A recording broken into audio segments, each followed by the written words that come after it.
ಜೈ ಶ್ರೀರಾಮ್. ಜೈ ಶ್ರೀರಾಮ್.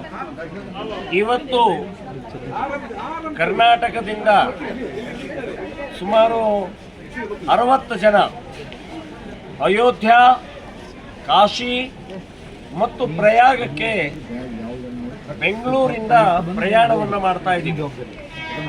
ಮೈಸೂರು, ವಾರಣಾಸಿ ಟ್ರೈನ್ನಲ್ಲಿ ನಮ್ಮ ಪ್ರಯಾಣ.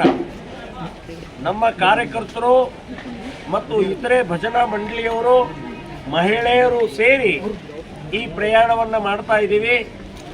ಅಯೋಧ್ಯ 1 ವರ್ಷ ಆಯಿತು ರಾಮನ ಪ್ರತಿಷ್ಠಾಪನೆ ಆಗಿ. ಕಾಶಿ ವಿಶ್ವನಾಥನ ಬಿಡುಗಡೆ ಆಗಬೇಕು. ಪ್ರಯಾಗದಲ್ಲಿ 144 ವರ್ಷದ ಕುಂಭಮೇಳ ನಡೀತಾ ಇದೆ. ಇದು ಅತ್ಯಂತ ಅಪರೂಪವಾದ್ದು. ನಮ್ಮ ಜೀವನದಲ್ಲಿ ಐತಿಹಾಸಿಕವಾದಂಥ ಬರೆದಿಡಬೇಕಾದಂಥ ಘಟನೆ ಇದು.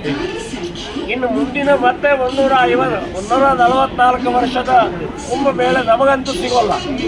ನಮಗೆ ಇದೇ ಮೊದಲು, ಇದೇ ಕೊನೆ.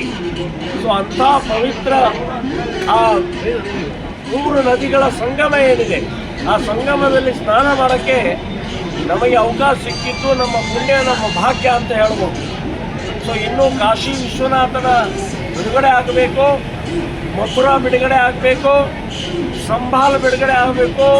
ಇಂಥ ಅನೇಕ ದೇವಸ್ಥಾನಗಳನ್ನು ಮಸೀದಿ ಮಾಡಿದ್ದ ಪರಿವರ್ತನೆ ಆಗಬೇಕಾಗಿದೆ.